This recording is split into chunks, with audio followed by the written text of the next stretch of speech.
guys. So thank you so much for coming and welcome to the Men's Mental Health Masterclass for Burnt Out Executives, the 4 pillars of transformation that have helped countless men on their healing journey to becoming better fathers, spouses, and men. So as a lot of you already heard, I just wanted to say thank you so much for attending. Your time here really means a lot to me because I know you all have busy schedules. And I really want to make this an interactive and safe space experience. So we're going to go over some hard topics, and I want you to feel comfortable in this space. And the more fun you have, the more you participate in the comments, it makes it a fun experience for everyone else as well. So that's here for you. And let's get started. So who am I and why should you listen to me? Well, for those of you who don't know me, my name is Elise Michaels, and I'm a men's mental health coach. I've been doing this for a few years now, but specifically for men for about a year and a half. And I started my journey at about 25 when I had been doing therapy for a while, but it wasn't helping me as much as I wanted, right? I was still doing the same patterns over and over again, and I just didn't have a clear path forward. So I dove into my own self-help and found out that there really are solutions to these problems. You don't have to spend years repeating the same patterns. And so since then, I've been certified in trauma therapy, neuroscience, relationship science, and a whole bunch more that you can check out on my LinkedIn. So today, what today's training is going to be is a combination of my own learning, my own experience, and just a collection of data from over 100 men that I've been lucky enough to coach in the last year and a half. So on top of that, one of the most common questions that I get is, why men? Why did you choose men? And the funny story about that is that I actually didn't choose men when I first started. I was actually trying to target women. But I found after posting my content on LinkedIn that it was the men asking me for help. And that's when I really realized that men don't have a lot of support when it comes to mental health. And on top of that, they have a ton of stigmas, which if you're sitting here watching this right now, you might want to hold both hands up and just put a finger down for every time you've heard or resonated with one of these things that I'm about to say, such as having to be the strong one, needing to support the family, having to hold everything in, big boys don't cry, feeling afraid to express emotion, feeling afraid to state your needs, the fear of being judged, the fear of being vulnerable or talking about deep things with other men, never asking for help, and even self-shame when not doing enough or working hard enough, and even things like the fear of divorce because you might be judged in the courtroom for being a male. Maybe you feel like you'll be treated unfairly. And even things like assault in heterosexual relationships from a female partner, where you feel like you can't defend yourself or say anything because you are a man. So these things are things that many men deal with, and it's not talked about a lot.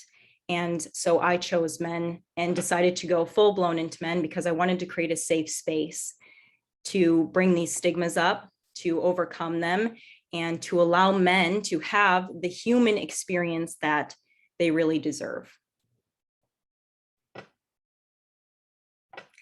And so before we start, I really wanted to highlight a real client example from one of my clients, Jay. He's an ex-Marine, but once a Marine, always a Marine. And I think he might be on the call right now. So Jay, if you're here, thank you so much. But with his experience, he says, if you are struggling in any capacity in your life, from childhood trauma, anxiety, alcoholism, depression, and any other barriers stopping you from happiness, you should seriously consider Elise's programs. Now, Jay didn't just say all this to say it, because first of all, that would be a really high bar, right? That's a lot of things. But Jay said these things because that was his experience. And I just wanted to really highlight Jay because he didn't think that many things were going to change. And I think that's what a lot of us get stuck on and we hold on to, is the belief that things have always been this way and they will never change. And that's the beauty of surrendering to a process and allowing yourself to think differently, to act differently, to be different, is you can really reprogram basically anything that you've ever gone through.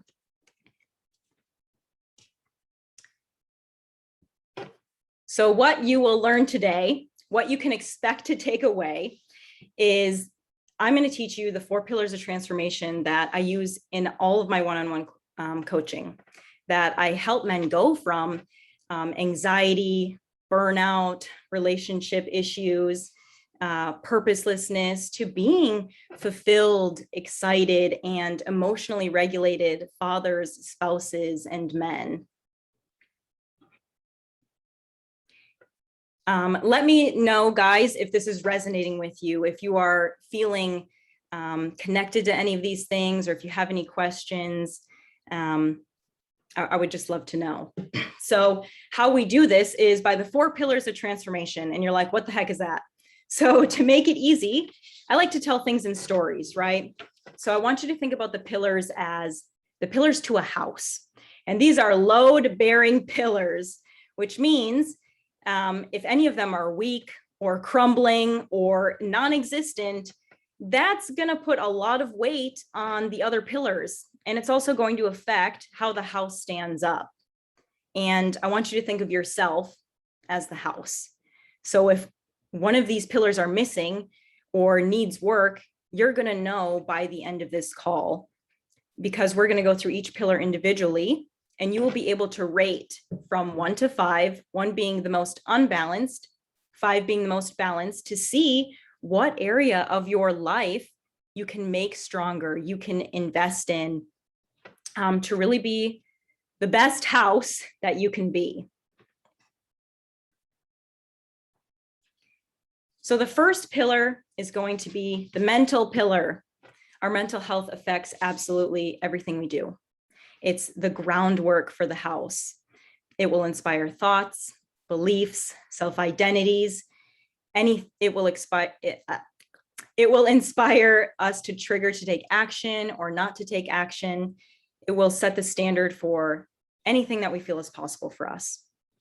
And the first thing I want to point out is that for the mental pillar, it's often the one that changes the most in coaching, because most of these things aren't created organically, right? When we're children or born into the world, we have no idea how it operates, what's going on.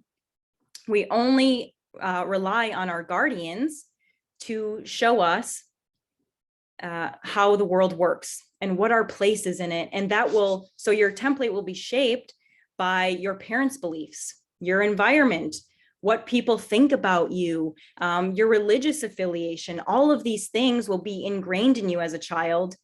And what we don't remember or know is that the brain is so efficient that it will latch onto those things and it won't question them. So you will just believe all of these things from childhood, even if they're not true. So then at the end of, like when we run into these bumps, we have to look at that template and ask ourselves, which one of these things are we willing to hold on to, and which ones, is it time to move on from? So how does this show up in executive men when it's completely imbalanced, right? It shows up as putting our needs last, letting others cross our boundaries, not having a clear routine, not having any white space to relax in the day, low self-worth, self-esteem, or confidence, a fix-it mentality, a things could always be better, or a nothing is ever good enough mentality. And my personal favorite, the waiting until retirement to enjoy life mentality. I love this one because I've had a few clients who are in jobs that they don't like. They're lackluster, they're unfulfilling, and it's almost like we just hold off until that day. When I retire, I can be happy. When I do this, I can be happy. And my question is, why are you putting off happiness? Why are you wasting your precious life minutes when you don't even know if that payoff's going to be worth it? right? So we bring the joy into the now. And how do we do that? Well, first we start by asking how we feel, what we believe about ourselves, and how we perceive the world. But that's not enough. We have to go deeper. We have to ask things like, what beliefs do I hold on to that are actually my parents? Are there negative thoughts I have that are expectations of someone else? And do I often find myself repeating the same patterns, situations, scenarios, and I'm not sure how to get out of them? If you look at this last question, do I often find myself repeating the same patterns, situations, scenarios, and I'm not sure how to get out of them? That is a key indicator that there are some limiting beliefs, some things there that are not serving you that you need to dig into the subconscious to find. And those are the questions that we don't know how to ask ourselves, right? Because you can never see your own blind spots. So I'd love to just know if anybody is resonating with this so far, what you guys are kind of thinking. I'm going to take a quick look in the chat just to check in on you guys. Oh, it looks like a lot of people resonated with the put your finger down. Sorry, I touched on a lot of points there. Oh.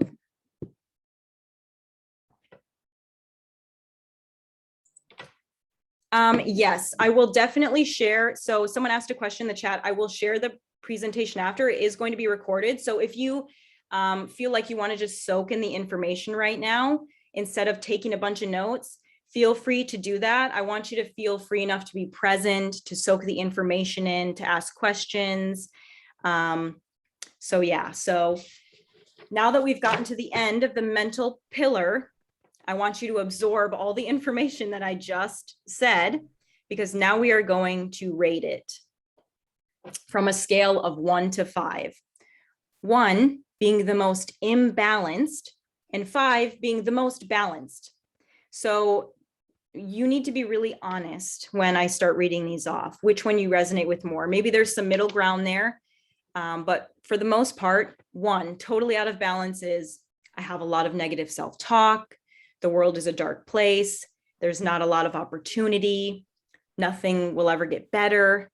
I am not in control of my destiny.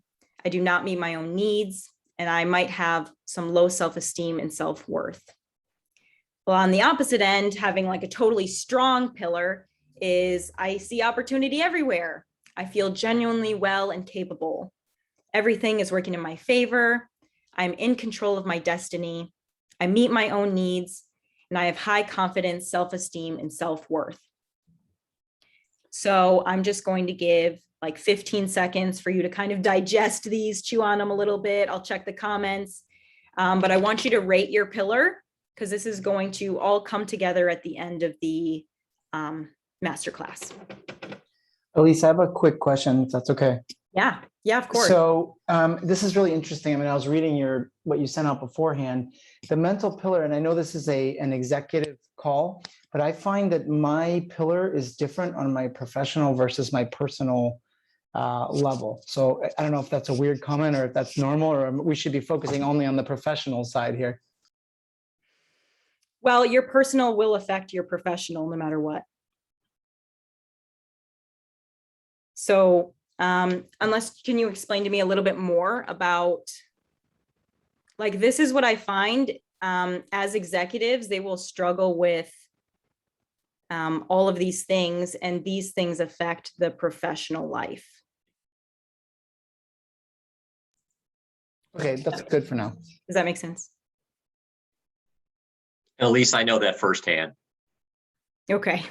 Well, Ian, if I didn't really correctly answer your question, just send me like a message in the chat and I'll just take a closer look at it. Like maybe I'm just not understanding correctly. You got it just right. All right. Excellent.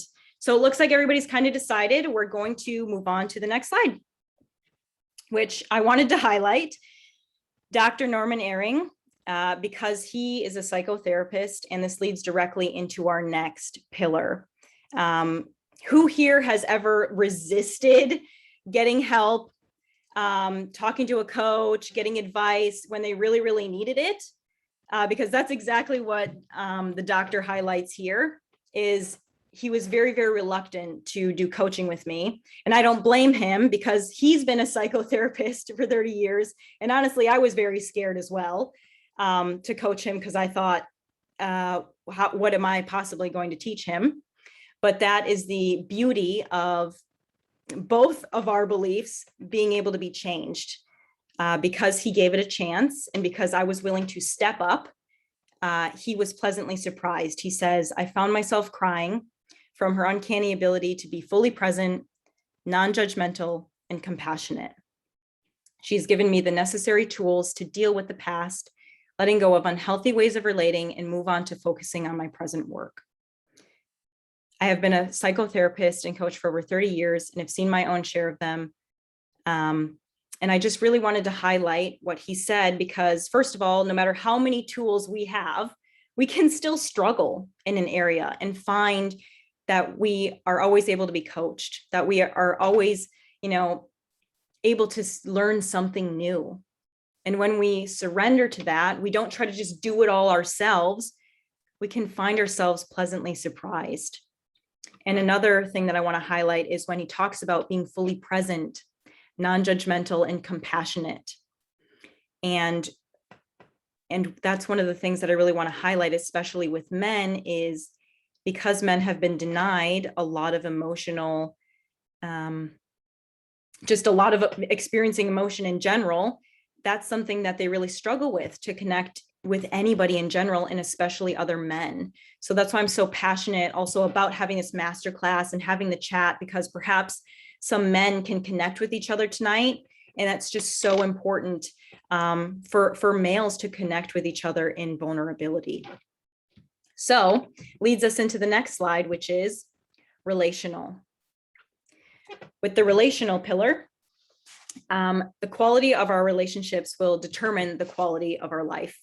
It affects our environment, our mood, and influences our thought processes. And being a men's coach, I found that the relational pillar is one of the biggest ones that men struggle with, because they were taught not to be emotional. And when we deny our own emotions and feelings, we cut off a vital form of communication. And this means we have a certain language within us that we're actually behind on, simply because we've been socially conditioned not to understand it. Can you imagine you have this natural language inside of you that you were born to understand, but the whole world tells you it's wrong, so you just ignore it? I mean, it's pretty crazy, and it can lead to so many problems, including attachment issues, inability to be vulnerable, emotional well-being, who we can depend on, and how close we feel to the people around us. And not to mention, if you also had a dysfunctional childhood with things like a parent who expected perfection, strict religious rules, abuse in the household, addiction, neglect, and so on, those things really determine our relationships and how we view the world. So how does this show up in executive men? So a common factor I see with many men is not meeting their own needs. They will put everyone's needs before their own. So what happens is they get burnt out, and then they can't keep their own promises. So as a result of these things, you might have a loving spouse, but your needs aren't being met. You might have unsatisfying relationships where you just don't feel connected. You forgo your own needs to please others. You might have a negative or unsupportive family unit. You don't feel very respected by those around you. You have a desire to show up differently for your own children. You might have had a dysfunctional or misaligned childhood. And you might have a dysfunctional spouse or a drive to make a bad relationship work. Like you are in a relationship that you know is clearly not working, but you have the mentality of, I can make this work, I can fix this. Or you have a desire to stray from a relationship or marriage, or sometimes a porn or sex addiction, or basically like the complete and polar opposite. You're not interested in it, you avoid it. And why do we do these things? Because they call for us to be vulnerable. And I find that is so hard for men who struggle with this, because they are uncomfortable with emotions. They've just denied it for so long. They've put a lot of work and effort into different pillars of their life, and this is just super uncomfortable for them. Because executive men who often have misaligned relationships, they have a dysfunctional upbringing, and it's highlighted in their partnerships. Sometimes we choose someone who is a project, helpless, or negative to replay out childhood patterns, or as a way to like be the hero. But make no mistake, one thing I want to highlight is if we are in an unhealthy relationship with someone else, we feel that they're unhealthy.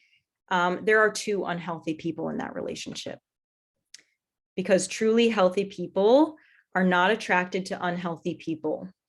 So in this world, at least, there is no blaming. There is only full acceptance of what things are. And the good thing is that when we look at these relationships, we can see what they are trying to teach us and what we can heal within ourselves. So how do we do that? Well, sorry, if I'm talking too fast, please let me know. I'm just going to look at the chat for a second. Some people are saying these slides are spot on. I'm going to admit these people quick. Oh. So first we ask, what are the quality of my relationships? What is my connection to others? And how do I feel like others feel about me? And then we ask, to go deeper into those, what do I seek from others that I lack, or as a form of validation, right? We might have never even understood that we were actually seeking a relationship with someone for validation. Do I like or love this person, or are they just comfortable, right? Am I in a relationship because it just feels familiar and I know it's not good for me, but maybe my parents modeled this for me. Maybe I'm just used to it. And do I respect myself first and then others, or do I rely on them to validate my worth? So this is a common theme. Like I said before, most men that I see that struggle with this do not meet their own needs. And when you don't meet your own needs, and it's in a way, it's you disrespecting yourself and trying to please others. And relationships that are built like that are very energetically unequal. And you will build resentment or unhappiness. And that's when you start to stray in relationships. That's when you start to fantasize about different things, because you think it's the relationship, but it's really like all these behaviors and belief patterns that are coming up.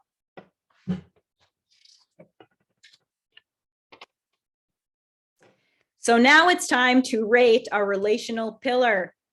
Once again, number 1 being off balance, and number 5 being totally in balance. So let me know if you resonate with any of these. Some people are feeling called out in the chat. I love it.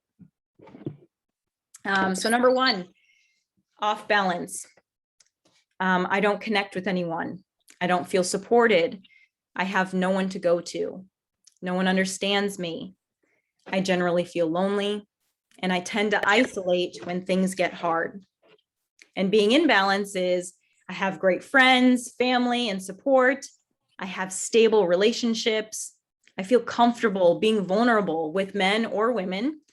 I know whom I can talk to during hard times, right? I have a support system. I know who I'm going to go to. And I just generally have a good sense of well-being, right? So I'm going to give just like 15 seconds to kind of for you to examine these relational pillars, see where you stand. And in between then, does anybody have any questions that they want to ask before we jump into the next pillar? Let me know. I'm seeing a lot of things come up in the chat. 2, if I'm being Santa level generous. I'm loving that. You guys are funny. I love that you're in a men's group. Some people in here are in a men's group. That's actually something I'm looking to build within this as well. I think it's so important for men to connect with each other in an emotional way. So yeah. Okay, excellent. It appears that people have their pillar rated. We're going to go on to the next slide. with another real client example. And I love this one because Justin is an executive VP and he had this just the most classic executive VP problems. He goes, I've always felt that it was more important to be available for my team than for me to be not as accessible to my team. Elise helped me understand that taking time for myself will help me mentally and strengthen those around me. I've seen growth in my team, and more importantly, I've achieved a sense of happiness and positivity in my life that I haven't had in decades. Now, all you managers out there, executives, anyone who just works really hard is probably going to relate to Justin's story. You're probably going to feel called out because what Justin's problem is he had an open door policy, right? He had this large team and he wanted them to feel like he was supporting them. So what was happening though was they were just coming into his office randomly, scheduling meetings willy-nilly. So he had a bunch of sporadic meetings all throughout the week. He didn't have any white space to get his own work done. And then whenever these people would walk in, it would interrupt his own workflow.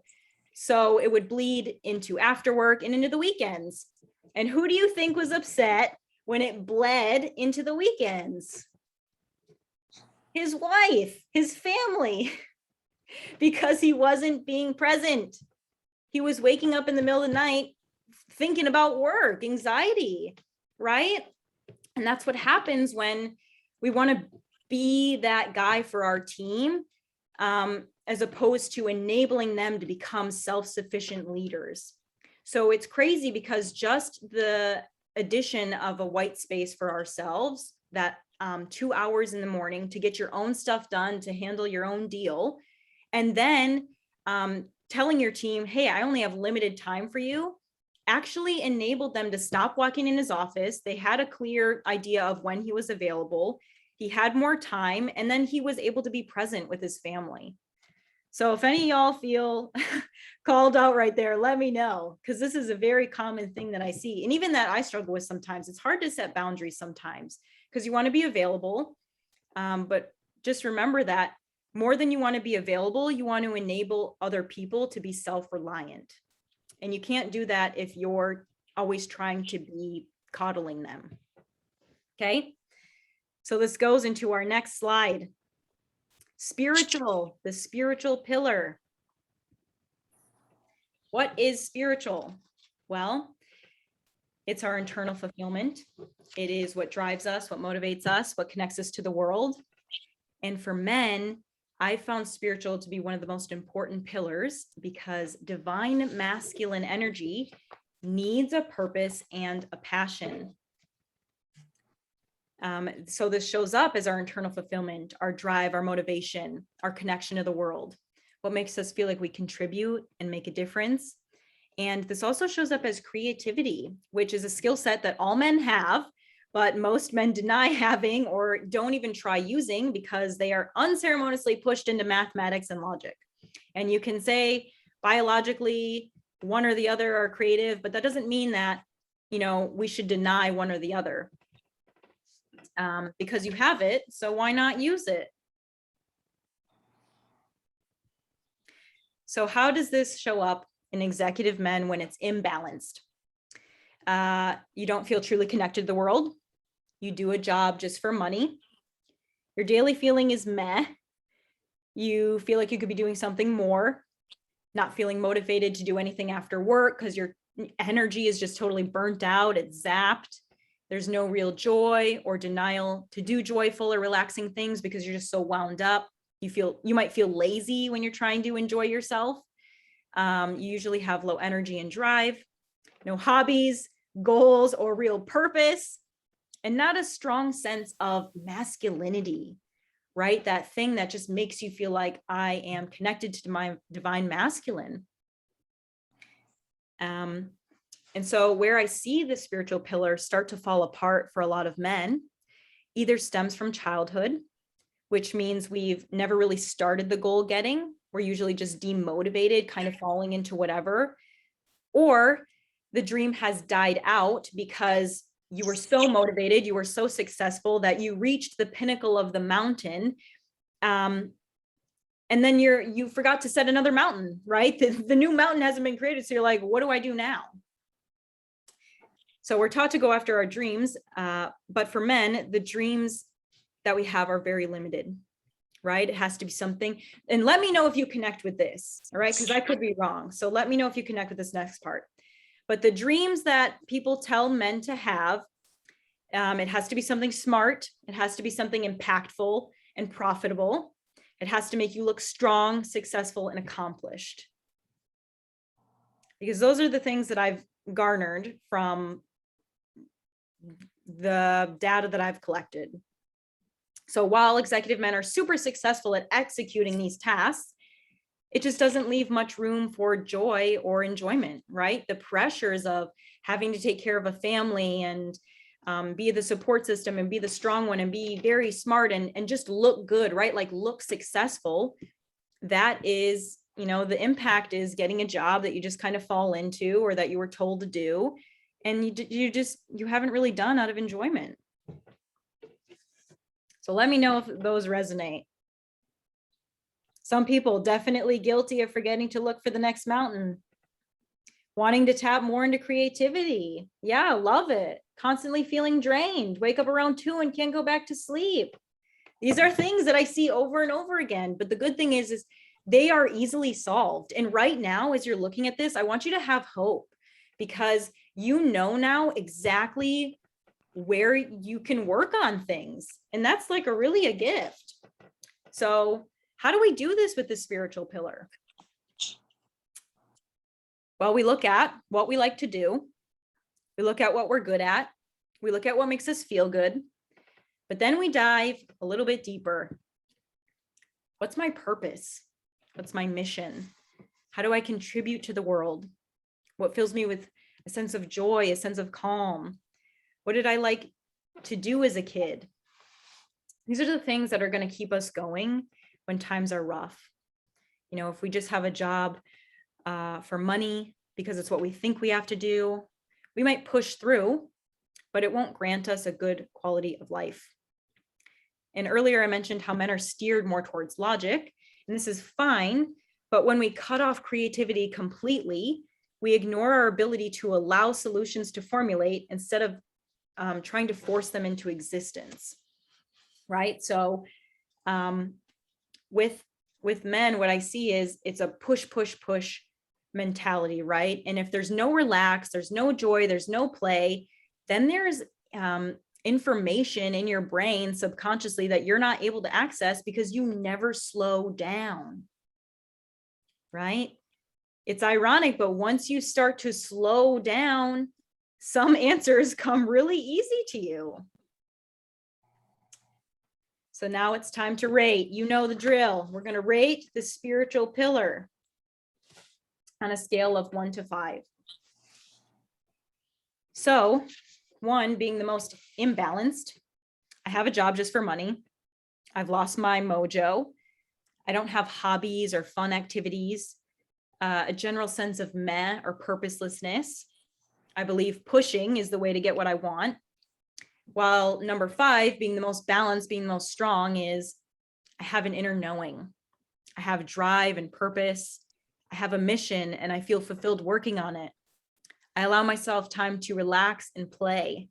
And I believe push and play can coexist, which basically means, I know when to work hard. I know when to drive, but I also know when to just chill out. Okay. So I'm going to give just a little bit of time. Yep. And someone said, can we watch this again? It's going to be recorded. So no worries about that if you have to leave. But if you can stay till the end, please do, because I'm giving some special offers, obviously, for everybody who took the time here. So if you do, please still stay till the end because there's going to be some juicy stuff. And we're almost through. So does anybody have any questions before we move on to the next pillar?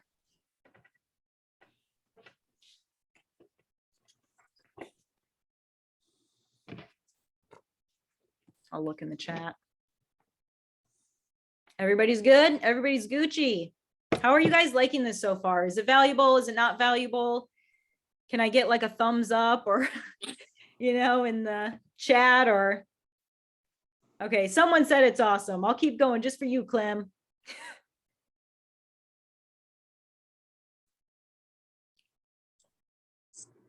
Okay, excellent. Thank you guys so much. So we're going to move on to our next pillar with another real life example. This is Adam. He went through so many changes. He's a prime example of changing every single pillar in your life. Going through having difficult conversations with your partner, turning them into just regular conversations, learning love languages, being able to open up to his daughter, right? He felt like he wasn't able to connect with her as much. And after coaching, he was, their relationship really took it up a level, and he understood their relationship a lot more. He was also able to overcome fears around asking for business and closing sales. So earlier we talked about this is supposed to be for executive men, but the thing is, it is for executive men. And if you're questioning that, it's probably even more for you, because you can't ignore these things in your life and think that, they won't show up, because they show up in our life, whether we like it or not. Emotions are just energy in motion, and they will be there. So addressing these things and knowing how it all spider webs together to make our life is really, really valuable. So now we're going to move on to the last pillar, which is physical. So what is the physical? The physical is how we take care of ourselves. It's a direct reflection of how we value ourselves and our commitments, and how we take care of the home, which is you, right? It's exercise, it's nutrition, but it's also learning how our body reacts to certain situations and how we can manipulate its response and the actions we are or aren't taking to go after our goal. So this is a huge part of what I do in coaching, is understanding the body as much as the mental aspect. What most people don't know is that trauma is stored in the body.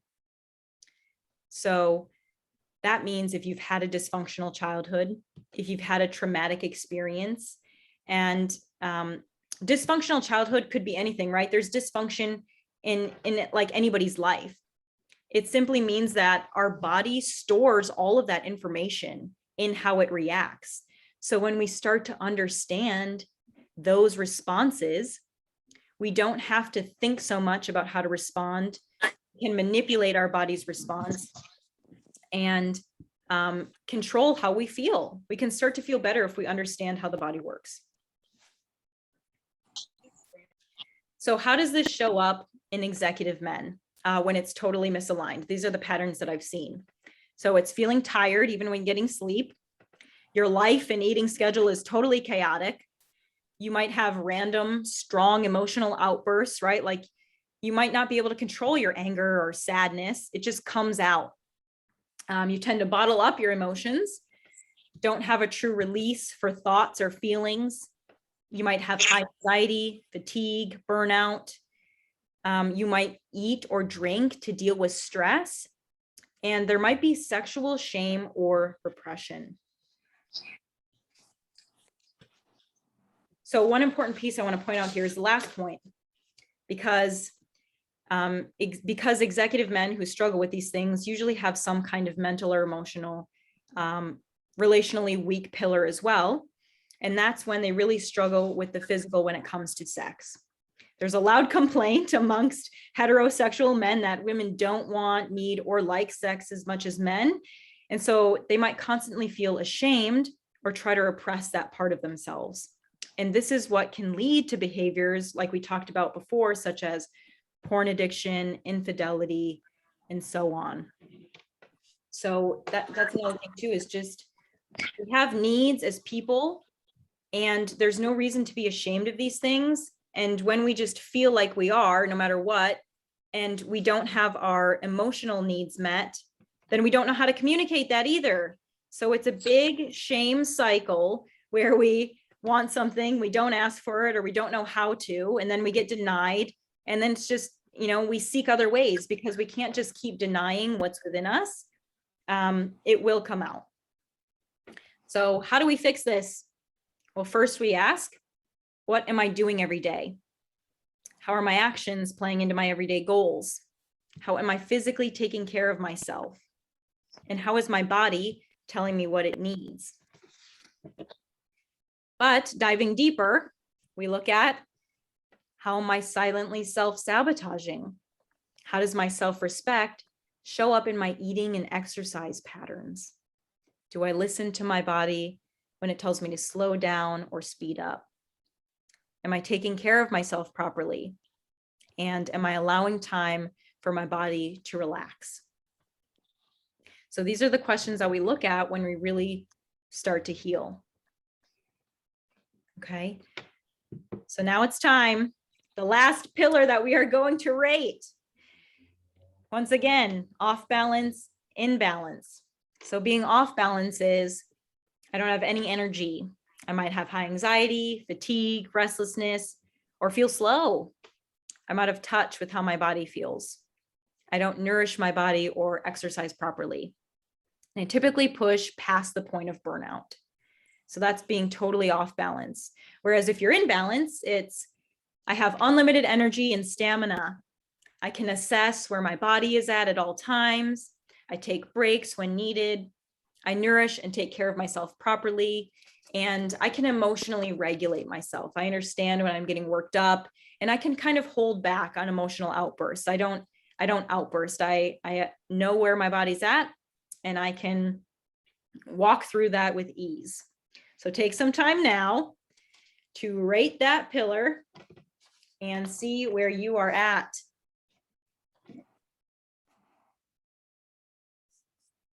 So I love Nigel's comment. It seems that removing one addiction just amplifies the stress and leads to other addictions, including what I see as work addiction. Yes, I love that comment. You're exactly right. If we do not solve the root cause of our issues, we will just, supply one thing for another, right? Like if we have a sugar addiction, we might just develop another addiction instead, like a exercise addiction, which means we haven't gotten to the root cause of the problem. So like if if you're drinking and you go to a different thing like workaholism, what is causing you to feel like you need to escape your life? Right? Those are the things that we need to look at that we usually ignore because they're painful. And that's, what the coaching that I do provides is a safe space to work through those things so that you don't just go through your whole life solving these surface level symptoms. You actually solve the problem so that you don't have to do these patterns over and over and over again. So I love these comments, guys. So many people have workaholism in here, which is very, very common thing that I see. It's very validating for men to work a lot because work is where you are praised a lot. Usually men are not praised very much within the family unit.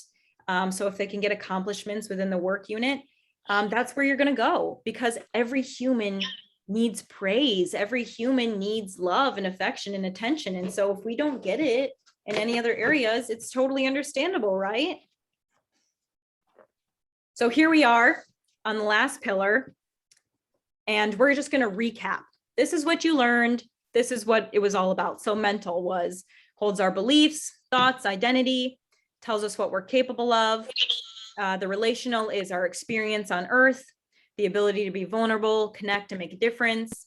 Our spiritual is our internal fulfillment, what drives us, what motivates us, what fills us with purpose.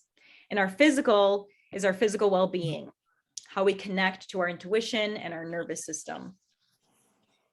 So now, using the ratings you gave yourself, if you're by a pen and paper, draw your house according to what it would look like if all the pillars needed to be at 5 to be the proper height, right? So I'm not a very good artist, but use your best judgment, right? You know what your house is going to look like if you drew it right now. And I just want you to be very honest, right? When you're looking at your house that you've drawn, are you satisfied with where that's at? And if you're not satisfied with where it's at, are you ready to make a change so that you can have the best house as possible so that you can make all those pillars at number 5 strong as can be. Because if you are, then I will invite you to stay until the end of the masterclass so I can walk you through how I guide clients into having success, into overcoming anxiety and burnout and all of these things that we just went through. This is the 12-week coaching program that I offer my one-on-one clients. And I like to take clients through something similar to the hierarchy of competence. Now, if you are familiar with the hierarchy of competence, it is to assess skill level. So I like to take the tools and skills that you don't know, you don't need, and apply them to coaching in a way that they become unconscious for you, that you're naturally able to do them, right? And as I said earlier, we don't just work on eliminating the symptom. We work on eradicating a behavior because we dive into those deep questions. We figure out the root cause of why it's happening and then apply the tools to change the way the brain is wired. So it no longer chooses the old path, it chooses something new. And we work on that until it becomes unconscious for you. So an easy example is if you get angry a lot right now, you can't control it, you don't know what's going on, I teach you actually the chemical process that's going on in the body, which is basically just a chemical flood. We understand how your body reacts before a certain triggering situation. We identify any situations in childhood that might cause you to react in that survival way. And then we learn how to be safe within the body. We learn how to program new habits so that the brain has a different route to take. And what was once unconscious before becomes very conscious. And then the tools become unconsciously competent. So you can go through it without having to think about it anymore. So in just 12 weeks, this is what I'm going to teach you. You will come out learning or have the tools to learn how to connect to your true masculinity and power, how to heal insecure attachments, how to heal emotional wounds from childhood, how to move from negative self-talk to a positive belief system, how to make deeper connections that you can actually depend on, how to express emotion in a healthy manner, how to increase self-confidence and self-esteem, how to reclaim your self-identity, master your intentions and actions, realign with your purpose and passion, discover love languages and core values, learn how to address trauma in a healthy way, and just accelerate further in business and life. And these are the things that make better fathers, spouses, and men, because when you heal yourself, it's not just about you. Because when you change your beliefs, you change your actions.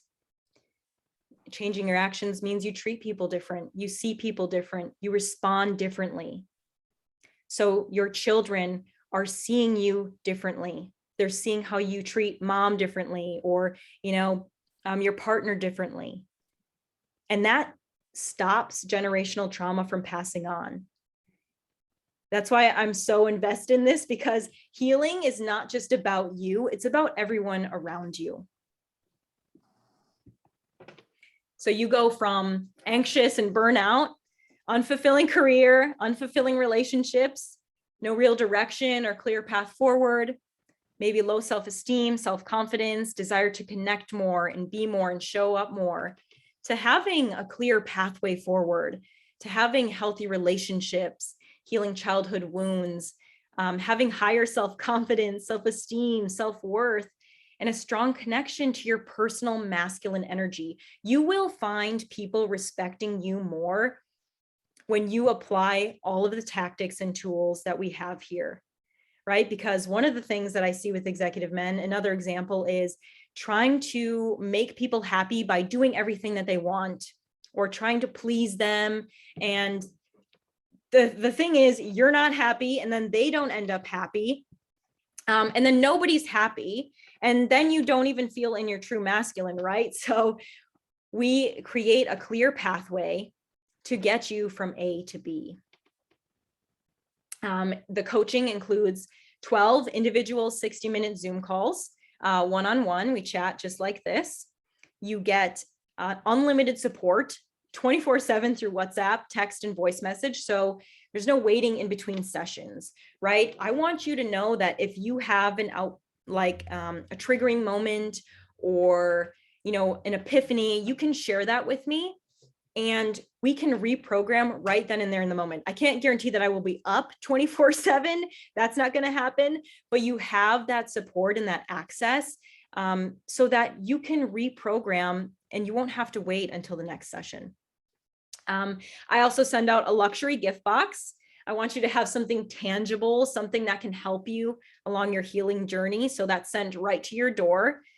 And then I send follow-up materials after every session. So there's main talking points, session summary, action items, and I send like articles or videos, whatever helps that session, like backed up by science or just to explain it further. And just because you are all here today, of course, I want to offer you bonuses to like honor you and, gift you. So the bonus call number 1 is going to be a group call with a personal trainer and nutritionist. This will help you so much with getting the physical correct, right? Aligning what you actually need to do to move your body. And it's going to be surprising. It's not going to be as much as you think. But it will help you just get everything in place if you don't already have that. And if you do already have that, well, that person's going to give you a discount also if you wanted to seek that on the side. So that's also going to be recorded if you can't make the group call, and it's going to be put in your resources hub as well. So you always have access to it. You can always go back to it. But it's offered for free for you with the coaching that's here today. And the second bonus, there's another bonus, is a breathwork group call with a guided expert. Her name is Beatrice. And this is going to show us how to manipulate our body without extra tools to calm it down, to get over anxiety, to handle stress. I mean, what's easier than, manipulating how we breathe, right? And so that's also going to be recorded, put in your resources hub so you can check on it anytime. If you need reminders, if you need a guide, recorded and put for you in the resource hub. Now this next one, first of all, are you guys liking these bonuses so far? Because I love them. And this next one, nobody else has. I can promise you that. I can guarantee that this next bonus, nobody else has. And it's a call, stress analysis, with Dr. Jason Leonard.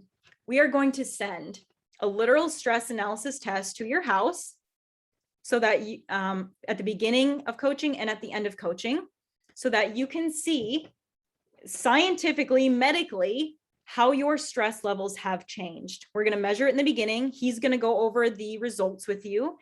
And then he's going to go over the results with you after to explain if it's changed or not, to prove if it's worked. If it doesn't work, I'll just straight up, I didn't even write this out, but I'll guarantee that it will work. If it doesn't work, I'll give you your money back. If you do not have a decline in stress, I will give you your money back. Because I can guarantee that. So that's the bonus. And so all of this, we're going to break it down. 12 weeks of one-on-one coaching that I usually price at 10,000, 10K. You get the personalized reports, 24/7 unlimited WhatsApp. I don't know any other coach that really has that. You get a resource hub with the video tutorials, playlists, recorded Zoom meetings that we have. You get the luxury hand-selected gift box delivered directly to your doorstep. You get the group coaching call with a personal trainer. You get the group coaching call with a breathwork expert. And you get the medical stress analysis test with a doctor. I don't know anybody else who has that. I made it up. I'm coining it. So you get that nowhere else, just with me. You get free access to group coaching when it comes out. That will only be trialed for these people who join today. And then you'll get a free extra week of WhatsApp support after your coaching is done, just in case you need it. I don't think you will, because my position is mama bird. You're out of the nest. You got this. But all of that is valued at 18 grand, right? And I'm going to give it to you today, not for 3,000 like I usually would, but for 2,800. And the first 10 people to book a call with me get their first session free. So Saylee is my executive assistant. She is going to put the link in the chat right now so that anybody who wants to book a call to talk about how they can, fix these pillars, fix their house, they can book this session. So the first 10 people, and that's like another $150 off, because that call is usually $150 for an intro session. So jump on that right now, get your first session for free. If we're not a good fit, you still get the free session, and I will still send you follow-up materials after that call. So if anything, book it, get it. And I'm so grateful for everybody who attended. If you have any questions now, this is the end of the masterclass, and I would just love to chat with anybody if you have any questions, concerns. And once again, I'm so grateful for all of you. And, I'm grateful for anybody who has stuck out this long and who clicks the booking link, for allowing me to be part of that journey with you. So, oh, I see people booking right now. It's 2,800 monthly. It's not total. So for 3 months, yes, 2,800 times 3. So you can pay monthly or you can pay all in full. If you pay all in full, I'll give you an extra $300 off. How about that? If anybody's ready to just pay all in full, just for being in this call, I won't offer this to the people who are recording because I think it's going to be taken up because I see people booking already. But if you're ready, you can even send me an email at elisemichaels@gmail.com. I'll put it in the chat and say you're ready, and I will save your spot. So if anybody has any questions, I'm going to stop sharing and I'm going to stop recording.